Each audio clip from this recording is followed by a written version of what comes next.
Hello friends and नमस्ते students. आज हम वोकेबलरी यूजिंग रूट वर्ड्स से पढ़ेंगे। इस चैनल पर आपका आने का सबसे पहला मकसद होगा कि हम वोकेबलरी कैसे सीख सकते हैं, यानी कि आप अनेक चैनल सर्च कर रहे होंगे कि भाई हमें रूट वर्ड्स याद हो जाए, कैसे करें कि अच्छे से याद हो जाए, एग्जाम में हमें वो रूट वर्ड्स मिल जाए जो हम पढ़े हों और जो हमें पढ़ाया गया हो। तो this channel is for you, आपके लिए है। ठीक है, तो इसमें हम रूट वर्ड्स बिल्कुल मतलब वोकेबलरी बिल्कुल हम रूट वर्ड से सीखेंगे, यानी कि हम वोकेबलरी की एटिमोलॉजी सीखेंगे, यानी शब्द विज्ञान सीखेंगे। किस तरह से रूट वर्ड यानी कि कैसे एक वर्ड का फॉर्मेशन हुआ। ओके, तो मैं कविता शर्मा और इस चैनल यानी स्किल सक्सेस पॉइंट पर आपका स्वागत है। ओके, तो आज का पहला वर्ड है एब्रिविएशन, मीन्स संक्षिप्तीकरण, संक्षेप करना, संक्षिप्त रूप। यानी अब किसी भी वर्ड को ले लीजिए या किसी सेंटेंस को ले लीजिए, उसके उसको यानी एब्रिविएट करना, उसको संक्षिप्त करना ही कहलाता है एब्रिविएशन। किसी भी वाक्यांश हो या किसी वर्ड को आप जब संक्षिप्त रूप में बोलते वक्त यूज करते हो या लिखते वक्त यूज करते हो, that is abbreviation. Okay, let's see. यहाँ पे आप है, देख रहे हो रूट वर्ड्स, यानी कि जो मूल शब्द है, मूल शब्द से शब्द का निर्माण होना, एटिमोलॉजी यानी कि हम शब्द विज्ञान, शब्द विज्ञान कैसे शब्द बना उसके बारे में जानना, उसको एनालिसिस करना, दैट इज एटिमोलॉजी, यानी शब्द विज्ञान उसे कहते हैं। इसे हम एटिमोलॉजी यानी कि आपको एक वर्ड आपको अभी मिल गया कि शब्द विज्ञान किसे कहते हैं, शब्द उसे कहते हैं एटिमोलॉजी। ओके, देखिए यहाँ एब्रिविएशन, एब्रिविएशन किससे किससे बना है उसको हम जान लेते हैं। लेटिन वर्ड है ब्रीफ्स, ब्रीफ्स जिसका अर्थ होता है शॉर्ट करना। ठीक है, अब आपको याद रखना ब्रीफ, ब्रीफ पढ़े हो आप, ब्रीफ, एब्रिविएट, ब्रीविटी। तो वहां पे लेटिन वर्ड एक है ब्रीफ्स, BRIVES, ब्रीफ्स। उस, उसका अर्थ होता है शॉर्ट, आपको ब्रीफ्स याद रखना है यानी शॉर्ट। ओके, तो इससे बने शब्द है ब्रीफ, एब्रिविएट एंड ब्रीविटी। ओके, तो अब हम एब्रिविएट को तोड़ करके समझ लेते हैं। ए बी एब, एब मीन्स टूवर्ड्स, टूवर्ड्स मतलब आगे की ओर, टूवर्ड्स मीन्स आगे की ओर। अब ब्रीफ्स मतलब शॉर्ट, यानी कि किसी चीज को हम आगे जाकर क्या करते हैं, शॉर्ट करते हैं, कोई लेंदी चीज को हम शॉर्ट करते हैं, या किसी लेटर को, एप्लीकेशन को, या कोई एसे है या कोई स्पीच है, उसको शॉर्ट करना। दैट मीन्स एब्रिविएशन, शॉर्ट करना, किसी चीज को छोटा करना। ओके, समझ में आ गया। डेफिनेशन भी आप देख रहे हो, यानी किसी शब्द या वाक्यांश को छोटा करना एब्रिविएशन कहलाता है। अब इससे मिलते जुलते सिनोनिम्स है, सिनोनिम्स ऑफ एब्रिविएशन, एब्रिजमेंट, बिल्कुल एग्जाम से रिलेटेड है। एब्रिजमेंट, क्लिपिंग, क्लिपिंग मतलब समझ रहे हो, आप वीडियोस देखते हो, ओके, वहां दिखाते क्लिप्स क्लिप्स क्लिप्स को जोड़ करके एक वीडियो बनता है। तो छोटा छोटा रूप, किसी भी वीडियो का छोटा रूप। अब आपने देखा होगा वीडियोस, ठीक है, आप पिक्चर देखते हो, अब पिक्चर के छोटे छोटे क्लिप्स निकाल के शॉर्ट्स में डाल दिया जाता है ना, दैट इज क्लिपिंग। ओके, यानी कि उसका छोटा रूप, अब बिल्कुल छोटा रूप हो गया, एब्रीविएट कर देना। ओके, कंडेंसेशन यानी बिल्कुल छोटा कर देना, कंडेंसेशन मीन्स छोटा कर देना। एब्स्ट्रैक्ट, कंप्रेशन, आपने देखा होगा कभी आपने बॉल को देखा है, बॉल को जब उसमें से हवा निकाल दी जाती है तो वो क्या होता है, कंप्रेस हो जाता है, और जब उसमें हवा भर दी जाती है तो वो क्या एक्सटेंडेड फॉर्म में आ जाता है। Okay, then epitome, epitome that means छोटा करना। Abstraction, abstract word, abstract word से बना है abstraction, abstraction means this is a noun and abstract this is a adjective. Okay, summary, summarise करना, आपने हमेशा देखा होगा कि हमें एग्जाम में या क्या बोलते हैं, आपके कॉम्पिटिटिव एग्जाम हो या स्कूल के एग्जाम्स में आपको समरी लिखने आता था, आता था ना, कि आपको एक टॉपिक दे दिया गया हो कि हमारा भारत, भारत देश, उस पे एक समरी लिख के दीजिए। तो क्या आप उसमें बहुत सारी वर्ड्स लिखते थे, 2000 200 नहीं, उसमें लिमिटेशन रहता था 40 वर्ड्स, 50 वर्ड्स या 100 वर्ड्स, जब आप स्कूल डेज में होते थे। बट जब आप कॉम्पिटिटिव एग्जाम के लिए समरी लिखते हो, देन वहाँ पे आपके 150 वर्ड्स या 250 वर्ड्स लिमिटेशन होते हैं। यूपीएससी एग्जाम में 250 वर्ड्स के लिमिटेशन आते हैं। Okay, then synopsis. Synopsis exam से रिलेटेड सिनॉप्सिस मिल जाते कि आपको इस चैप्टर से इतना पढ़ना है, इस चैप्टर में इतने क्वेश्चंस आएंगे। देन कि आपके पास बहुत बड़ा सिलेबस, उसको छोटा करके आपके पास प्रेजेंट कर दिया जाता है एज ए सिनॉप्सिस, कि आप बस इस चैप्टर से इतने क्वेश्चंस कर लो, इस चैप्टर से इतने क्वेश्चंस कर लो, इतने वोकेबलरीज कर लो, इतने इडियम्स कर लो, that's it, that is synopsis. आपने वो आपने एब्रिविएशन देखा। अब उसके कुछ और सिनोनिम्स देख लेते हैं। एक्रोनिम यानी कि initials forming a word. Okay, जैसे आप नासा देख रहे हो, नासा वर्ड है, बीबीसी हो रहा है। ठीक है, ये सब क्या है, बड़े वर्ड्स के एब्रिविएटिव शॉर्ट। हमने क्या किया, सबके कैपिटल लेटर्स यानी कि फर्स्ट लेटर को हमने निकाल करके शॉर्ट फॉर्म बना दिया, दैट इज एक्रोनिम। नासा का फुल फॉर्म क्या है, national aeronautics and space administration. Okay, ठीक है। तो जैसे आप देखते हो, मैं से एक्रोनिम के और एग्जांपल लेती हूँ। डॉक्टर, डॉक्टर का एब्रिविएट क्या बनेगा, डीआर, जो आप जनरली हर जगह देखते हो। कहीं भी डॉक्टर फुल फॉर्म में नहीं लिखा रहता है, जनरली डीआर का यूज होता है। मिस्टर, मिस्टर के शॉर्ट फॉर्म में हमेशा मिस्टर यूज करते हैं। ओके, फिर ले लो आप एएम। एएम का फुल फॉर्म क्या होता है,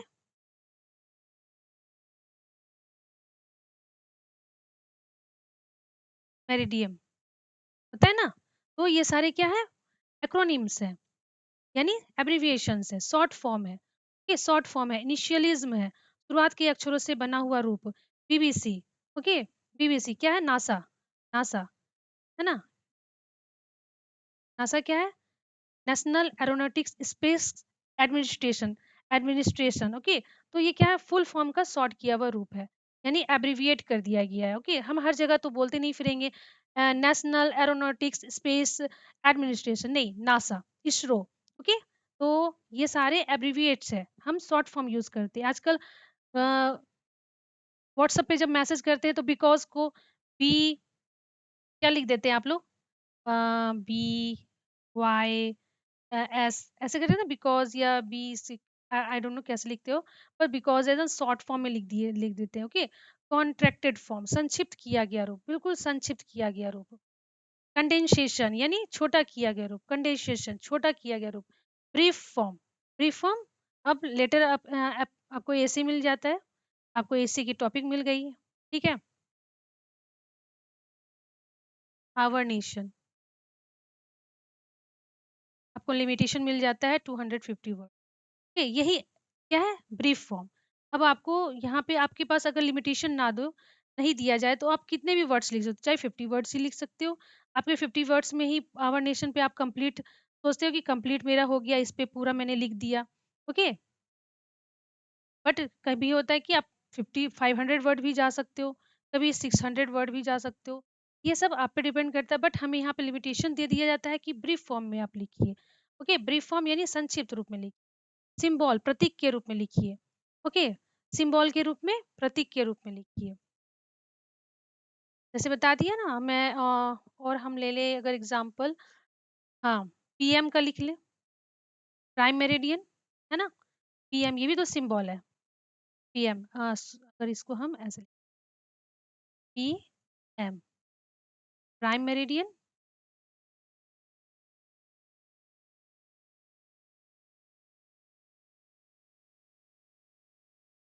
है ना। तो क्या सिंबल हो गया ना, पीएम हम लिखते हैं, प्राइम मेरिडियन जो एक टाइम को बताता है, टाइम को बताता है। क्लिप फॉर्म, कट करके किए निकाला गया रूप, क्लिप्स निकाल लेते हैं, वीडियोस बनाते हैं और उसमें से हम क्लिप्स निकाल लेते हैं, या क्लिप्स को हम ऐड कर देते हैं।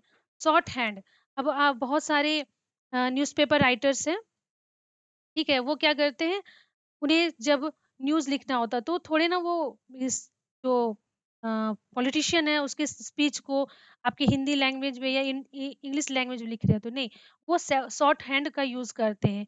वो एक साइन लैंग्वेज है और उसी से वो सारी स्पीच को जो कहा जाए जो मेन पॉइंट है वो स्पीड में लिख पाते हैं। Okay, that is short hand यानी एब्रिविएशन फॉर्म में छोटा करके लिखने का स्टाइल। समरी फॉर्म, ये बिल्कुल आप समझ गए, समरी फॉर्म यानी संक्षिप्त रूप। ओके, बिल्कुल ईज़ी है। एब्रिविएशन आपको याद रखना है, शॉर्ट वर्ड आप याद कर लो। एब्रिविएशन के जो और सिनोनिम्स हैं वो भी बहुत ईज़ी हैं, आपको बिल्कुल तुरंत याद हो जाएगी।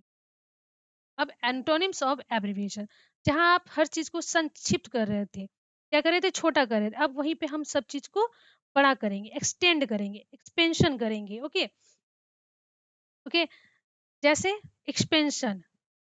अब आप क्या कर रहे हो? वोकेबलरी आज आपने 10 याद करी, कल 20 याद करोगे, ठीक है? 20 याद करोगे, कल 30 वोकेबलरी हो जाएगी, कल 50 हो जाएगी।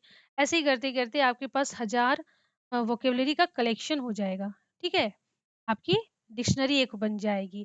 तो आपने क्या किया? एक्सपेंशन किया, विस्तार किया अपनी वोकेबलरी का। अपनी वोकेबलरी का आपने एक्सपेंशन किया, एलोब्रेशन किया, एलोब्रेशन कहते हैं ना विस्तृत रूप में बताना। अब आपके दोस्त मिल जाते हैं, ठीक है? आपके साथ कोई इंसिडेंट हो गया रास्ता में, तो आप क्या करोगे उस अगर वो आपके लिए बहुत इंटरेस्टिंग है, देन उसको आप बढ़ा-चढ़ा के बोलोगे, है ना? अरे! मैंने तो ये देखा, मैंने तो वो देखा, मैंने ये किया, मैंने वो किया, मैंने उस है ना? कोई अगर कोई शूटिंग अगर देख ले बाय चांस तो उसने कहा अरे मैंने तो ये सलमान खान देख लिया, मैंने ऋतिक रोशन देख लिया, है ना? ऐसा होता है ना? तो क्या कहते हैं वो उस चीज़ को एलोब्रेट करती है ताकि वो खुद भी उसकी भी प्रशंसा हो जाए, है ना? उस टाइम उसकी भी थोड़ी-सी अरे भाई तू ऋतिक रोशन से मिला है एज़ एग्ज़ाम्पल ओके? देन एलोब्रेशन विस्तृत रूप में बताना, किसी भी स्टोरी को, किसी भी इंसिडेंट को विस्तृत रूप में बता देना एलोब्रेशन कहलाता है, ठीक? देन फुल फॉर्म अभी आपने देखा हमने डॉक्टर का फुल फॉर्म देखा, ठीक है? मिस्टर का फुल फॉर्म देखा, ओके। अब नासा ले लो, नासा का फुल फॉर्म, देन एसएससी आपकी है, staff selection commission, okay. CGL की फुल फॉर्म ले लो, दैट इज फुल फॉर्म। हम जहाँ फुल फॉर्म यूज करते हैं, ओके। Mister, okay.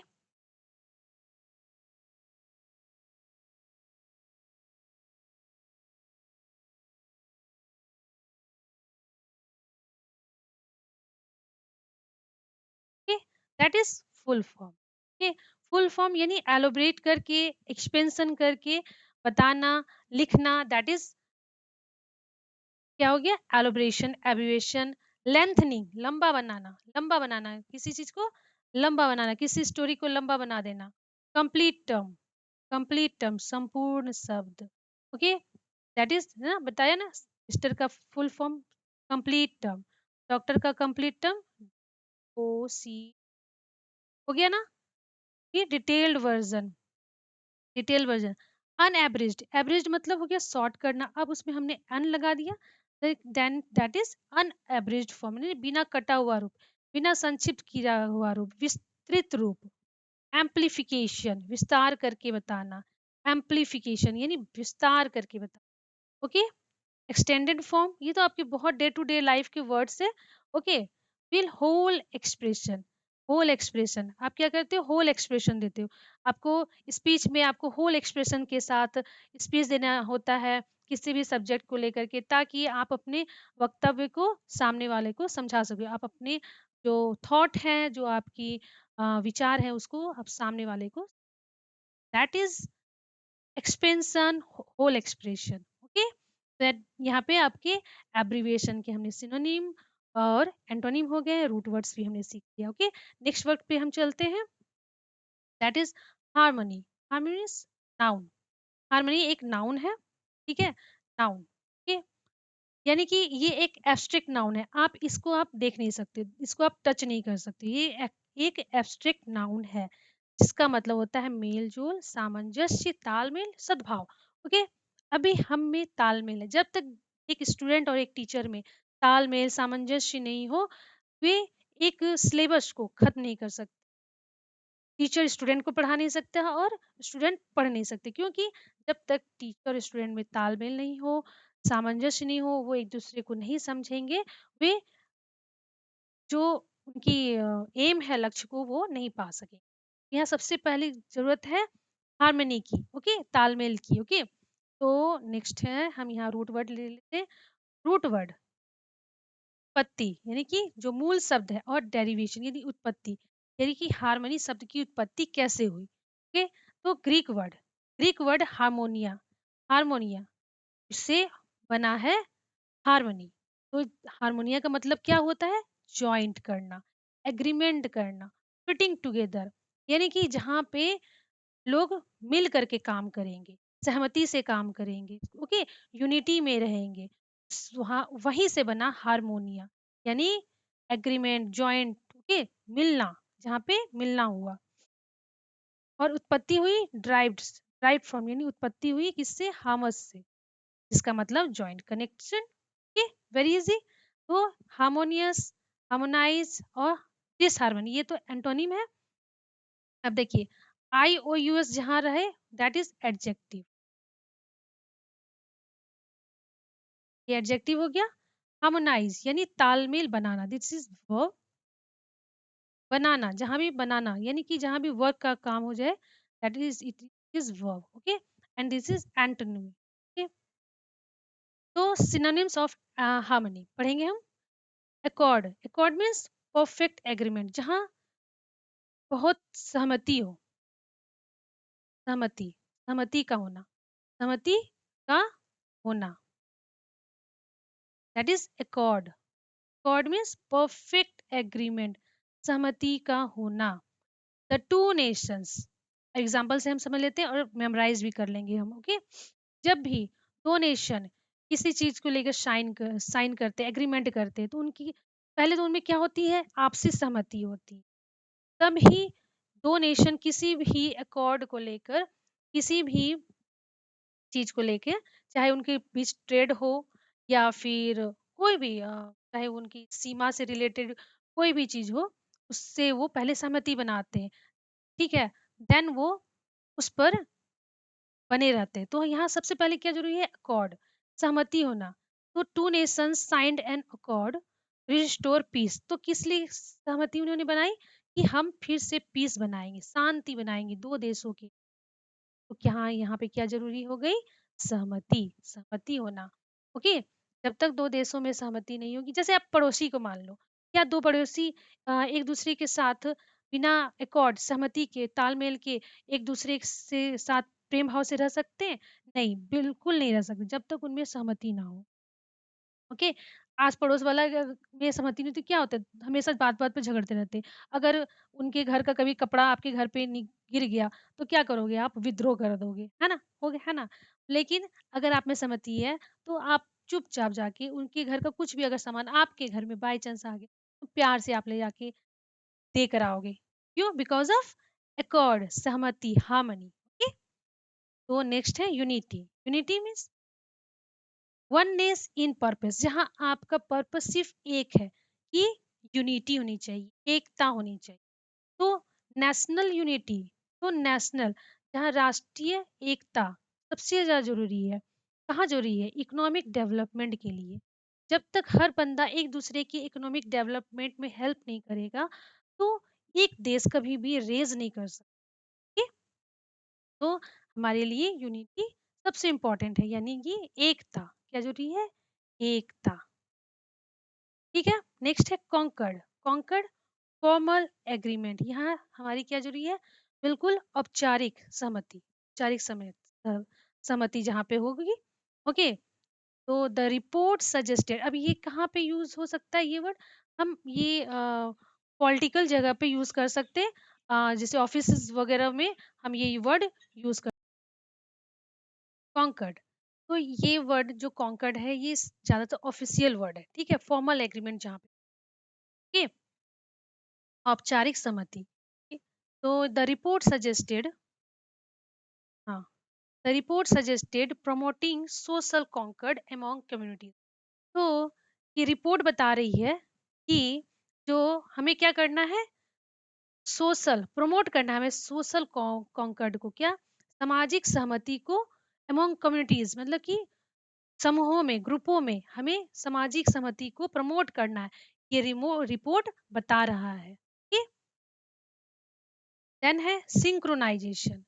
सिंक्रोनाइजेशन यानी वर्किंग एट सेम, कहाँ पे वर्किंग एट सेम, जहाँ पे तारतम्यता होती है, कि जहाँ एक ही समय में, है ना, देखो आप इससे समझो, team success depends on synchronisation of efforts.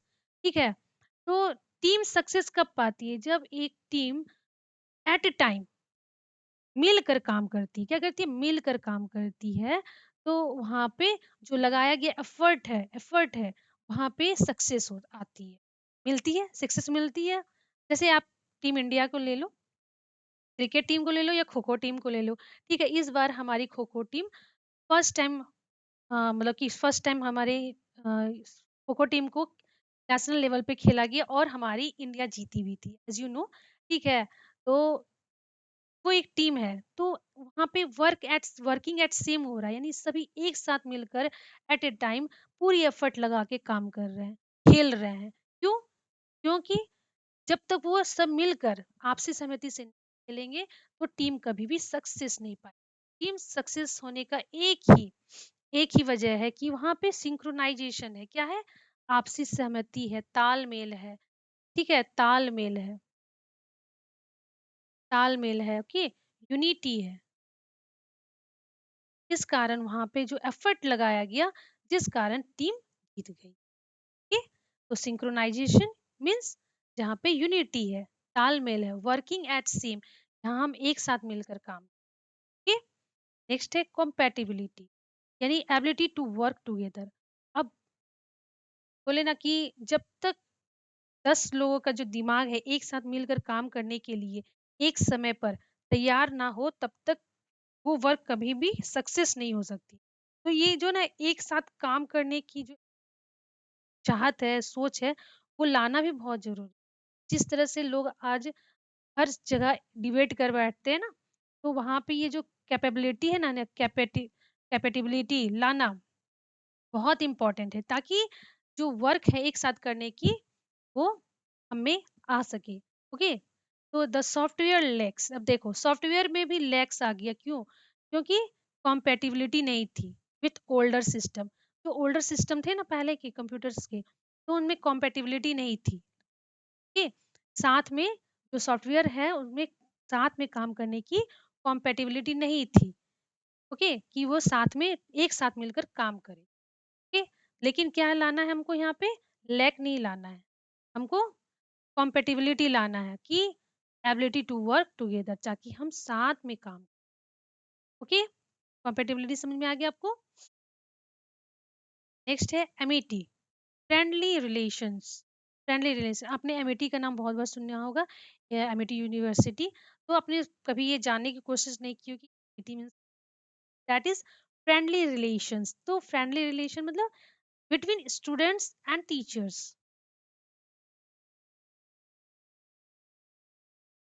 Students and teacher.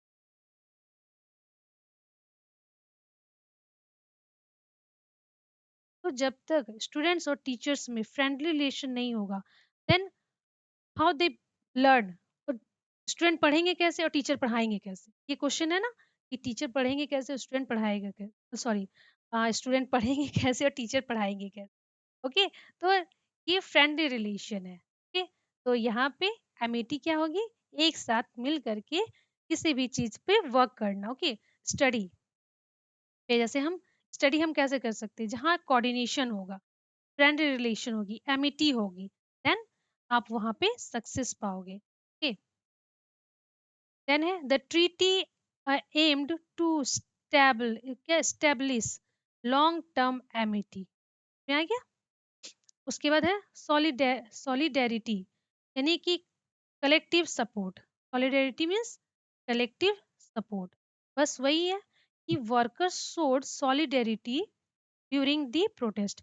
अब कोई भी आंदोलन हो रही है, तो वहाँ वर्कर अपने आप को कलेक्टिव सपोर्ट से प्रोटेस्ट कर रहे हैं, बिना कलेक्टिव सपोर्ट के, यानी कि बिना कलेक्टिव सपोर्ट की, यानी कि एक साथ जब तक वो मिलकर किसी भी बात को अपनी रखना है सामने, ठीक है? तो वहाँ पे क्या चाहिए? यूनिटी चाहिए, ओके? सॉलिडेरिटी चाहिए, तभी आप उस माँग को मनवा सकते हो। तो क्या चाहिए? सॉलिडेरिटी, यानी कि कलेक्टिव सपोर्ट, यूनिटी, ओके? तो workers showed solidarity during the protest. अब है एंटोनिम। अब हमने क्या किया? हमने बहुत मेल-जोल किया, बहुत हमने साथ में काम कर लिया। अब देखिए, जब जहाँ पे किस वजह से हार्मनी यानी तालमेल से बेताल हो जाता है। बेताल यानी कि जहाँ ताल बिगड़ जाते हैं। कैसे बिगड़ जाते हैं?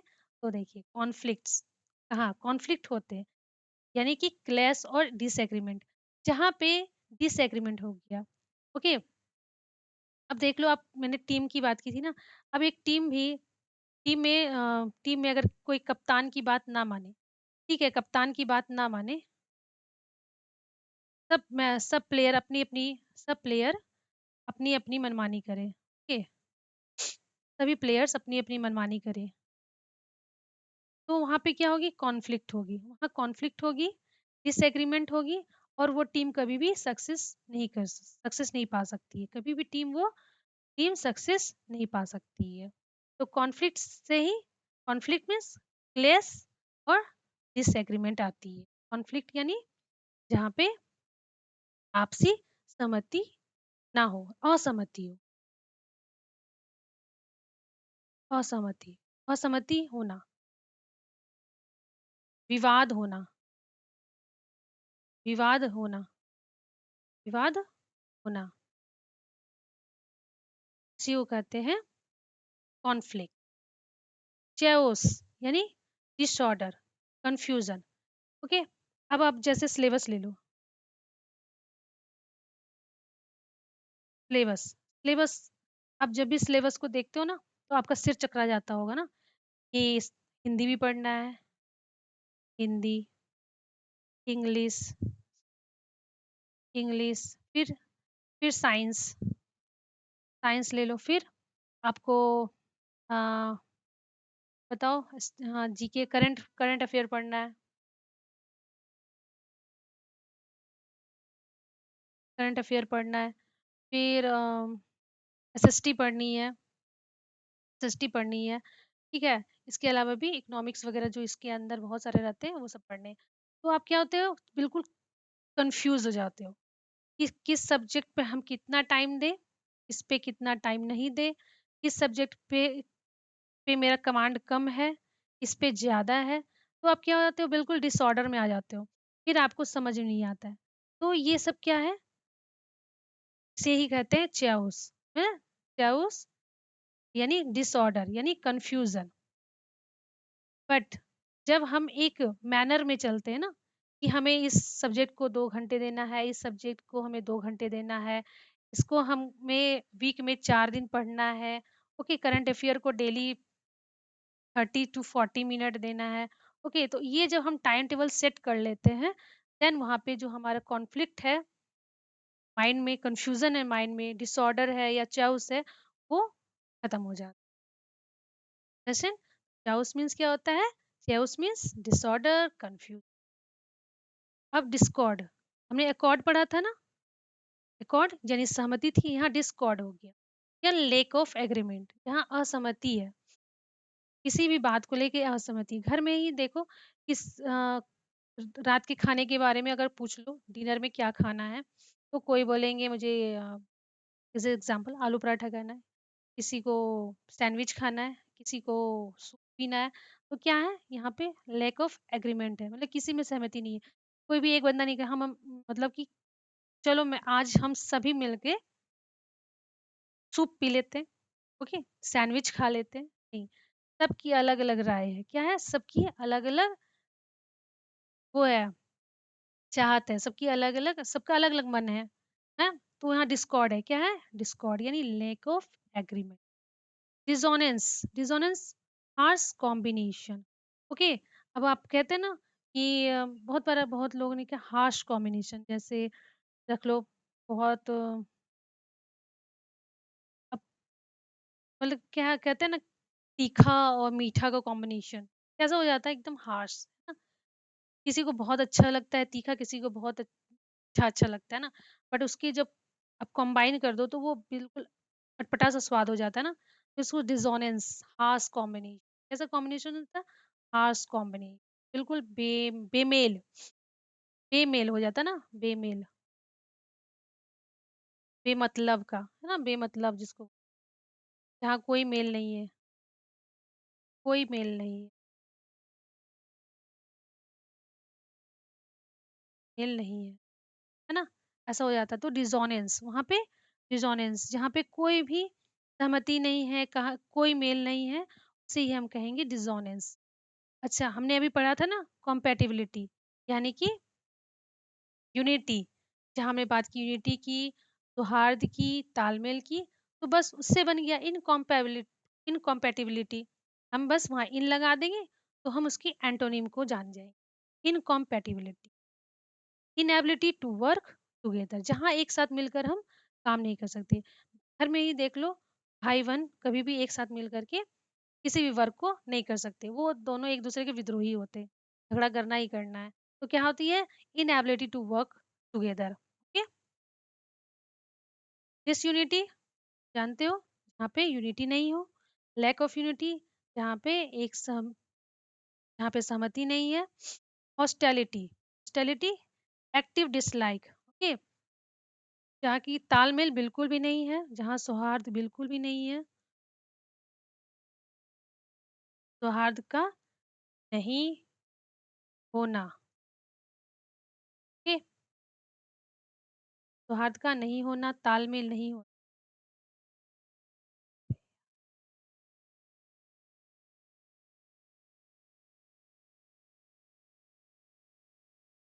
ठीक है। फ्रिक्शन, जहाँ टेंशन, माइनर कॉन्फ्लिक्ट होते रहती है, ओके। घर में ही देख ले, आपके घर में बहुत सारे एग्जांपल्स होंगे जहाँ बातों बातों में माइनर कॉन्फ्लिक्ट्स यानी विवाद बातों बातें पे होती रहती है ना?